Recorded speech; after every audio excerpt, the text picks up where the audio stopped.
नमस्कार और दिल से स्वागत है आप सभी का सुन वीडियो पर।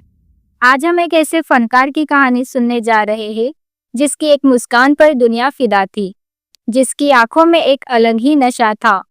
आज का किस्सा है काका का, यानी बॉलीवुड के पहले सुपरस्टार राजेश खन्ना का। और ये कहानी उनके शुरुआती दिनों की है, जब वो सिर्फ एक उभरते सितारे नहीं बल्कि एक युग बनने की दहलीज पर खड़े थे। शुरू से ही सिनेमा में डबल रोल यानी दोहरी भूमिकाएं दर्शकों का ध्यान खींचने का एक आजमाया हुआ तरीका रही है। ये किसी भी एक्टर के लिए अपनी अदाकारी दिखाने का एक शानदार मौका होता है। हिंदी सिनेमा में तो जैसे ये एक रस्म ही बन गई थी कि हर बड़े हीरो को कभी ना कभी डबल रोल करना ही था। इसके बाद आराधना में उन्होंने फिर से डबल रोल किया और फिर 1970 में आई सच्चा झूठा ने तो कमाल ही कर दिया। इस फिल्म में उनके डबल रोल ने उन्हें सर्वश्रेष्ठ अभिनेता का पहला पुरस्कार दिलाया।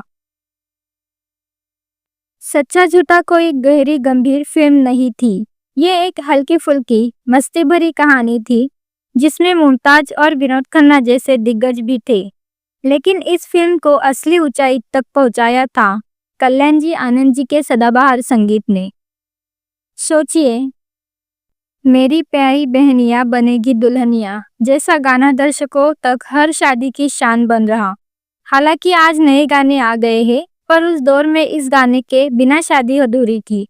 इसके अलावा यूं ही तुम मुझसे बात करती हो, लता रफी और दिल को देखो चेहरा ना देखो, किशोर कुमार जैसे गानों ने दर्शकों के दिलों में अपनी जगह बनाई।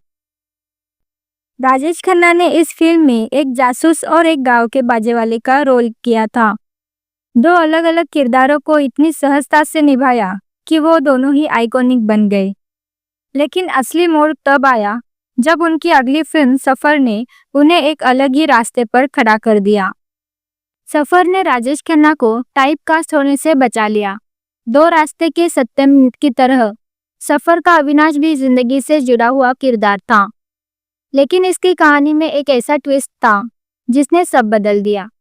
सफर ही वो फिल्म है जिसने पर्दे पर राजेश खन्ना के किरदार की मौत का जश्न मनाने के दौर की शुरुआत की। यह एक ऐसी रणनीति थी जो आगे चलकर उनकी कई फिल्मों में दोहराई गई। आराधना और आनंद जैसी फिल्मों में भी उनके किरदार की मौत होती है, लेकिन वो दर्शकों के दिलों पर छा जाते हैं। कुछ लोग मानते हैं कि उन्हें सुपरस्टार बनाने में उनके मशहूर डायलॉग्स का बड़ा हाथ था, जैसे मेरे लिए मौत भी एक लतीफ़ा है या मैं रेंग रेंग के मौत की तरफ नहीं जाऊंगा। जिस खूबसूरती से और दर्द के साथ उन्होंने सफर में अविनाश को मौत का इंतजार करते दिखाया, उसने दर्शकों को मंत्रमुग्ध कर दिया। सच्चा झूठा की सफलता के बाद कल्याण जी आनंद जी ने सफर के लिए भी हैरान कर देने वाली धुन बनाई। जीवन से भरी तेरी आंखें, जो तुमको हो पसंद और हम थे जिनके सहारे जैसे गाने सफल रहे। लेकिन इस एल्बम का सबसे बेहतरीन नगमा था किशोर कुमार का वो अमर गीत, जिंदगी का सफर है ये कैसा सफर। ये गाना रिलीज होते ही एक क्लासिक बन गया, लेकिन कहानी में एक अजीब मोड़ था। सालों बाद राजेश खन्ना खुद बताते हैं कि सफर की रिलीज के बाद उन्हें अपने चाहने वालों के गुस्से भरे खतों का सैलाब झेलना पड़ा था। लोग इस बात से नाराज थे कि उनका हीरो फिल्म में कैसे मर सकता है। उनके अपने शब्दों में, सफर की प्रतिक्रिया ने उन्हें उलझा दिया था और उन्हें ये एहसास कराया कि जब उनका हीरो पर्दे पर आता है तो फैंस उससे कुछ खास और अक्सर नामुमकिन उम्मीदें रखते हैं। कटी पतंग और आन मिलो सजना, सुपरस्टारडम का नया अध्याय।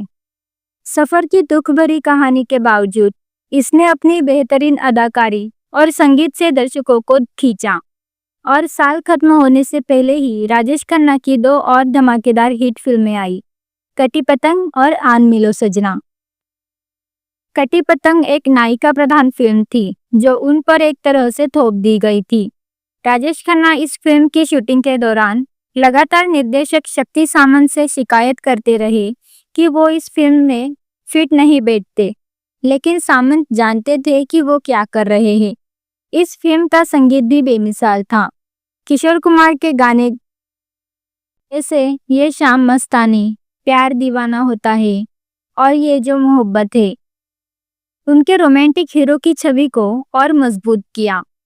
लेकिन क्या आपको पता है इस फिल्म की शूटिंग के दौरान राजेश खन्ना और आशा पारेख के बीच क्या हुआ था? यहाँ से शुरू होती है सुपरस्टार के बदलते व्यवहार की कहानी। कटी पतंग की शूटिंग आराधना की रिलीज से पहले शुरू हो गई थी। उस वक्त आशा पारेख एक बड़ी और स्थापित स्टार थी, जबकि राजेश खन्ना अभी अपनी पहचान बना रहे थे।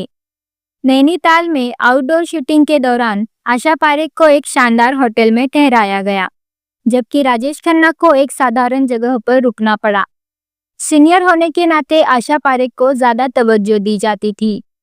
इस बात से राजेश खन्ना शायद अंदर ही अंदर आहत थे और उन्होंने पूरी शूटिंग के दौरान आशा पारेख से एक दूरी बनाए रखी। ज्यादातर अकेले रहना ही पसंद करते थे। पर आराधना की रिलीज के बाद सब कुछ बदल गया। राजेश खन्ना रातों रात एक सनसनी बन गए। उनकी फिल्मों ने उन्हें पुरस्कार दिलाए और उनकी मांग आसमान छूने लगी। कटी पतंग की शूटिंग पूरी होने तक उनका रुतबा इतना बढ़ चुका था कि उनकी आन मिलो सजना भी हिट हो गई। इस फिल्म का गाना अच्छा तो हम चलते हैं आज भी लोगों की जुबान पर है। अब राजेश खन्ना सिर्फ एक सफल एक्टर नहीं थे, बल्कि एक पावर हाउस बन चुके थे। उनके व्यवहार में बदलाव आने लगा। नैनीताल की कटिंग पतंग की शूटिंग के दौरान वो सिर्फ मजाक में छोटी छोटी हरकतें करते थे, जैसे सीन पूरा होने के बाद गुलशन नंदा को आधी जली सिगरेट थमा देना या फिर कलेक्टर के घर पार्टी में जाने से साफ इनकार कर देना। उस समय ठाकुर देव सिंह बिष्ट कॉलेज के युवा प्रोफेसर ब्रह्मदेव चौहान, जो शूटिंग के दौरान अक्सर राजेश खन्ना के साथ समय बिताते थे, वो बताते हैं कि राजेश खन्ना बहुत नकचढ़े हो गए थे। वो उन लोगों को चुन चुन कर अपने साथ रखते थे जिनका फिल्म से कोई लेना देना नहीं होता था।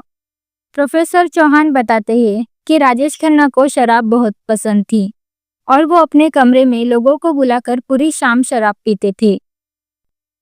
प्रोफेसर चौहान को ये भी महसूस हुआ कि राजेश खन्ना में खुद को बहुत बड़ा समझने की भावना आ गई थी।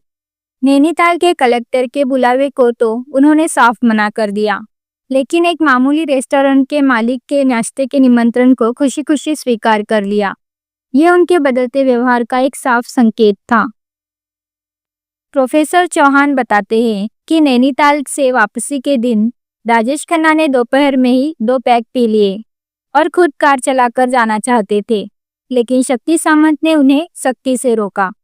ये घटना बताती है कि सफलता और शोहरत ने उन्हें इतना बदल दिया था कि वो खुद पर काबू खोने लगे थे।